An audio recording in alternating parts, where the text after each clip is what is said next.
네, 화요일 새벽기도 오신 여러분을 주님의 이름으로 환영합니다. 찬송가 341장 함께 찬양하겠습니다.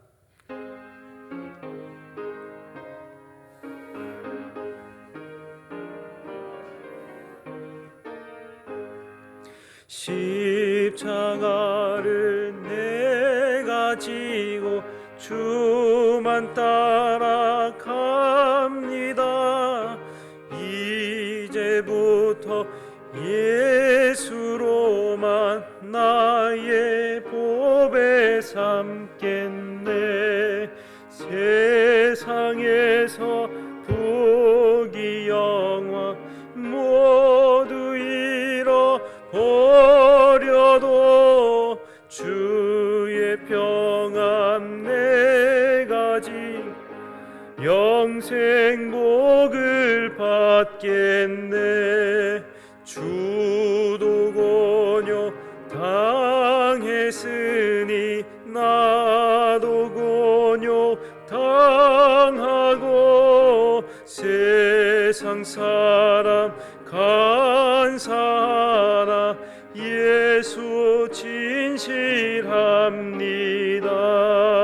예수 나를 사랑하사 빛난 얼굴 보이면 원수들이 미워해도 염려할 것 없겠네. 내가 핍박 당할 때에 주의 품에 안기고 세상 고초 당할수록 많은 위로 받겠네. 주가 주신 기쁨 외에 기뻐할 건 뭐냐. 주가 나를 사랑하니 기뻐할 것뿐이세. 아멘. 찬송가 342장입니다.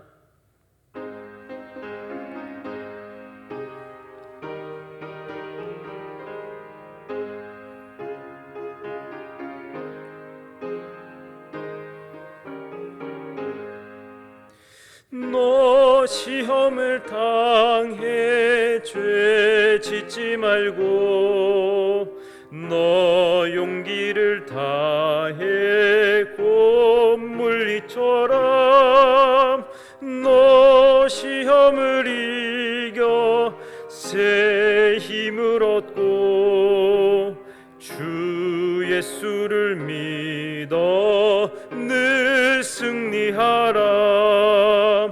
우리 구주의 힘과 그의 위로를 빌라. 주님 내 편에 서서 항상 도우시리.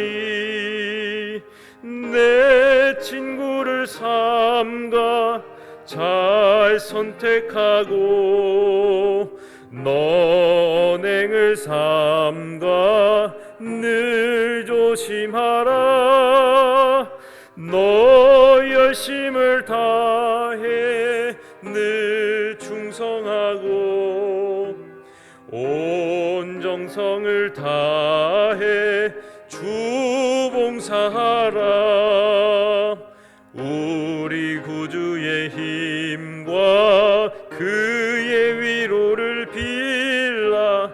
주님 내 편에 서서 항상 도우시리. 잘 이기는 자는 상 받으리니 너 낙심치 말고 늘 전진하라. 내 구세주 예수 힘 주시리니 주 예수를 믿어 늘 승리하라. 우리 구주의 힘과 그의 위로를 빌라. 주님 내 편에 서서 항상 도우시리. 아멘. 오늘 말씀은 민수기 34장 말씀입니다. 민수기 35장 말씀입니다. 한 절씩 읽고 마지막 절은 함께 읽겠습니다.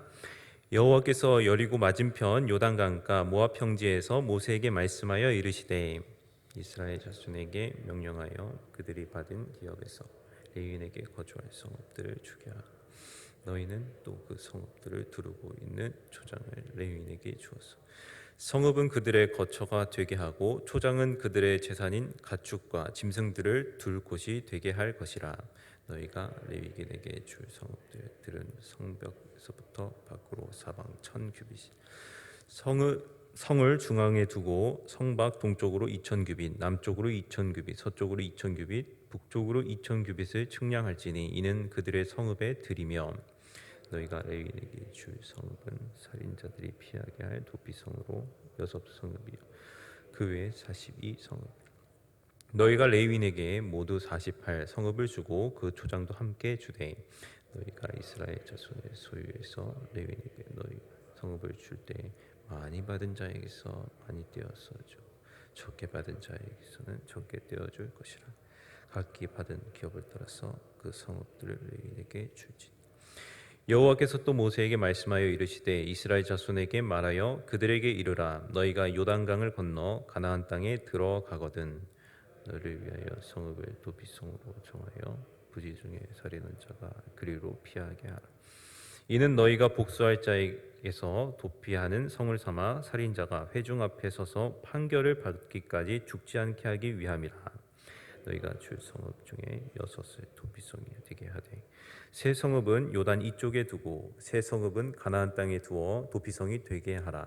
이 성읍 타고 이스라엘 중에 거류하는 자의 도피성이 되리니 부지 중에 살인한 모든 자가 그리로 도피할 수 있으리라. 만일 철 연장으로 사람을 쳐 죽이면 그는 살인자니 그 살인자를 반드시 죽일 것이요 만일 사람을 죽일 만한 돌을 손에 들고 손으로 쳐 죽이면 이는 살인한 자니 그 살인자는 반드시 죽일 것이요 만일 사람을 죽일 만한 나무 연장을 손에 들고 사람을 쳐 죽이면 그는 살인한 자니 그 살인자는 반드시 죽일 것이니라. 피를 보복하는 자는 그 살인한 자를 자신이 죽일 것이니 그를 만나면 죽일 것이요 만일 미워하는 까닭에 밀쳐 죽이거나 기회를 엿보아 무엇을 던져 죽이거나 아기를 가지고 손으로 쳐 죽이면 그 친자는 반드시 죽일 것이니 이는 살인하였습니다. 피를 보복하는 자는 살인자를 만나면 죽일 것이니 아기가 없이 우연히 사람을 밀치거나 기회를 엿봄이 없이 무엇을 던지거나 보지 못하고 사람을 죽일 만한 돌을 던져서 죽였을 때 이는 아기도 없고 회하려 한 것도 아닌즉 회중이 친자와 피를 보복하는 자 간에 이 규례대로 판결하여 피를 보복하는 자의 손에서 살인자를 건져내어 피하였던 도피성으로 돌려보낼 것이요 그는 거룩한 기름 부음 받은 제사장이 죽기까지 거기 거주하여 그러나 살인자가 어느 때든지 그 피하였던 도피성 지경 밖에 나가면 피를 보복하는 자가 도피성 지경 밖에서 그 살인자를 만나 죽일지라도 피 흘린 죄가 없나니 이는 살인자가 대제사장이 죽기까지 그 도피성에 머물러야 할 것임이라. 대제사장이 죽은 후에는 그 살인자가 자기 소유의 땅으로 돌아갈 수 있느니라. 이는 너희 대대로 거주하는 곳에서 판결하는 규례. 사람을 죽인 모든 자 곧 살인한 자는 증인들의 말을 따라서 죽일 것이나 한 증인의 증거만 따라서 죽이지 말 것이요 고의로 범한 살인자는 생명의 속전을 받지 말고 반드시 죽일 것입니다. 또 도피성에 피한 자는 대제사장이 죽기 전에는 속전을 받고 그의 땅으로 돌아가 거주하게 하지 말 것이니라.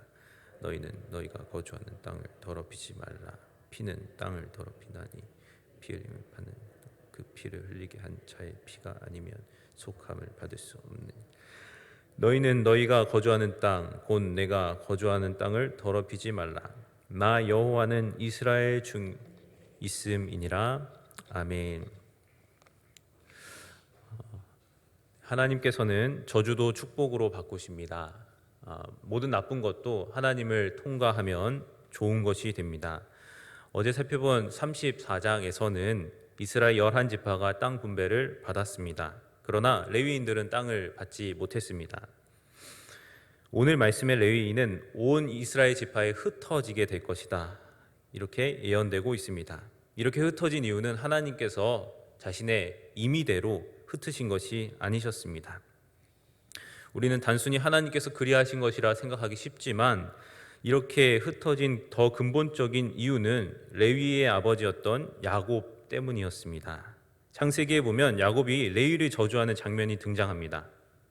레위 때문에 야곱을 포함해서 온 야곱의 집안 식구들이 다 몰살을 당할 그런 위기에 처했던 것을 우리가 기억하실 것입니다.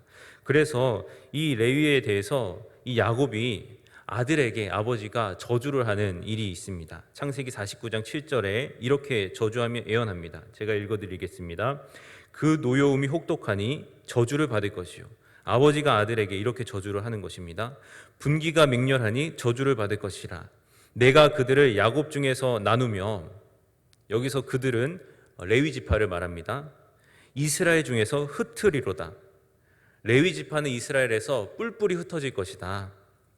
그들이 이스라엘 중에서 자취를 찾아볼 수 없을 것이다. 이게 아버지 야곱이 레위 지파를 향한 저주였습니다. 어떻게 아버지가 자녀를 향해서 이렇게 저주를 할 수 있는가라는 생각이 드실 수도 있습니다. 하지만 우리가 다 알다시피 완벽한 부모님은 없고요, 완벽한 아버지도 없고 완벽한 어머니도 없습니다. 다 아버지 노릇 처음, 어머니 노릇 처음, 야곱도 마찬가지였습니다. 내가 알게 모르게 우리 자녀들에게 좋지 못한 영향력을 미치게 되는 것도 사실입니다. 그래서 레위 이래로 레위의 모든 자녀들, 레위의 지파에 속한 사람들은 야곱의 저주의 예언에 자신의 인생이 맞춰져 있었습니다. 작은 한마디 말이었지만 우리는 저주받았어, 우리는 결국 흩어지게 될 거야 라는 말을 자신 지파의 사명처럼 여기게 되었습니다. 이런 안타까운 생각을 가지고 있었습니다. 그 증거가 무엇이냐면은 이 저주가 기록된 창세기를 레위인인 모세가 기록했습니다. 야곱의 예언 이후 430년이 벌써 지났습니다. 그럼에도 불구하고 레위 지파를 향한 야곱의 저주의 목소리가 모세를 통해서 아직도 이 레위 지파들의 귀 가운데 생생하게 또 쟁쟁하게 느껴지는 것입니다. 야곱도 죽고 그들의 지파의 조상이었던 레위도 죽었지만 모세를 포함한 레위의 모든 지파의 사람들은 아직도 야곱이 말한 그 저주의 영향력에서 벗어나지 못했고 그 저주를 그들의 삶 가운데 떨쳐내지를 못했다는 말씀입니다. 여러분, 우리도 아직도 이렇게 우리 삶 가운데 떨쳐내지 못하는 이런 야곱의 저주와 같은 이런 영향력이 있습니까? 부모님의 말, 학창시절의 친구나 혹은 선생님들의 말, 혹은 가족, 특별히 남편이나 아내, 그리고 우리 자녀들이 우리에게 했던 말들이 야곱의 저주처럼 우리 삶 가운데 아직도 영향을 미치는 경우가 있지는 않습니까? 특별히 더 안타까운 것은 나는 괜찮은데 우리 자녀들이 무심코 던진 우리들의 말 때문에, 그리고 이 세상에서 들려오는 여러 가지 저주의 영향권에 있는 말들 때문에 아직도 그들의 삶 가운데 이 야곱의 저주를 받았던 레위인들처럼 자신의 삶들이 430년이 지났음에도 불구하고, 오랜 기간이 지났음에도 불구하고 이것을 떨쳐내지 못하고 있는 경우가 있는 것을 보게 됩니다. 오늘 말씀의 레위인들은 야곱의 저주의 말씀대로 정말 이스라엘 땅 온 전역에 흩어지게 되었습니다. 48개 성읍에 많게 받은 그 지역에는 6개 성읍에, 또 적게 받은 성읍에는 3개 성읍에, 나중에 여호수아 21장에 보게 되면은 그렇게 다 흩어지게 됩니다. 그런데 놀라운 것은요, 이 흩어짐이 야곱의 저주의 말처럼 멸망의 흩어짐, 저주의 흩어짐이 아니었다라는 거예요. 성막에 봉사하고 하나님을 섬기는 일을 전담하는 레위인들이 온 이스라엘 가운데 흩어짐으로 말미암아 온 이스라엘이 하나님을 더 잘 섬길 수 있게 되었다라는 것입니다. 이 일이 어떻게 가능했습니까, 여러분? 우리 좋으신 하나님께서 사람의 저주를 하나님의 놀라우신 축복으로 바꾸어 주셨기 때문입니다. 코로나 시대에 사탄은 코로나로 교회를 문 닫게 할 것이다 라고 호기롭게 장담하고 호기롭게 생각했습니다. 그러나 하나님은 코로나를 통해서 모든 가정이 교회가 되게 하셨습니다. 이 일이 어떻게 가능했습니까? 우리 좋으신 하나님께서 고난을 거룩한 사명으로 바꾸어 주셨기 때문입니다.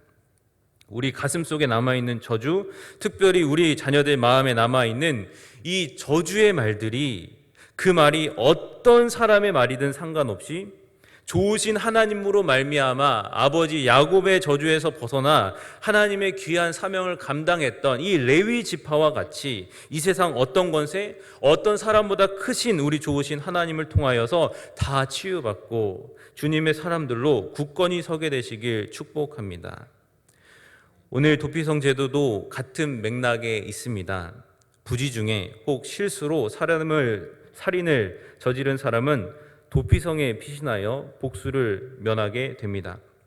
그리고 그가 사면을 받을 수 있는 것은 유일한 조건은 당시 속죄의 사역을 담당하는 거룩한 대제사장이 죽었을 때였습니다.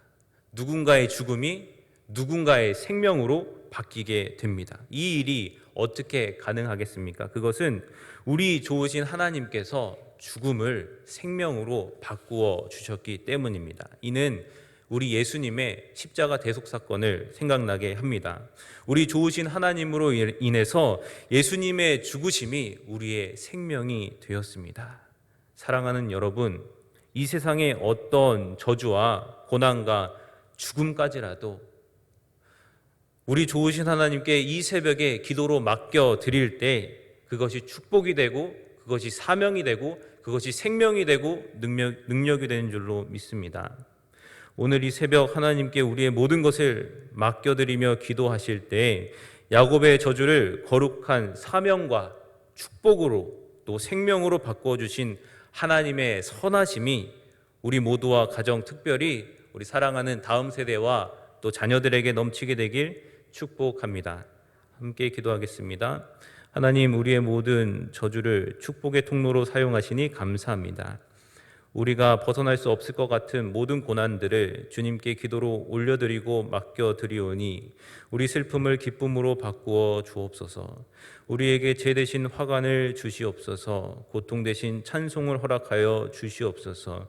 특별히 우리 다음 세대 자녀들을 위해 기도하오니 세상의 저주로 상처받은 자녀들을 만져주시고 주님의 선하심으로 회복되어 귀한 주님의 사람들이 다 되게 하여 주시옵소서. 예수님의 이름으로 기도하옵나이다. 아멘. 하늘에 계신 우리 아버지여, 이름이 거룩히 여김을 받으시오며 나라가 임하시오며 뜻이 하늘에서 이루어진 것 같이 땅에서도 이루어지이다. 오늘 우리에게 일용할 양식을 주시옵고 우리가 우리에게 죄 지은 자를 사하여 준 것 같이 우리 죄를 사하여 주시옵고 우리를 시험에 들게 하지 마시옵고 다만 악에서 구하시옵소서. 나라와 권세와 영광이 아버지께 영원히 있사옵나이다. 아멘.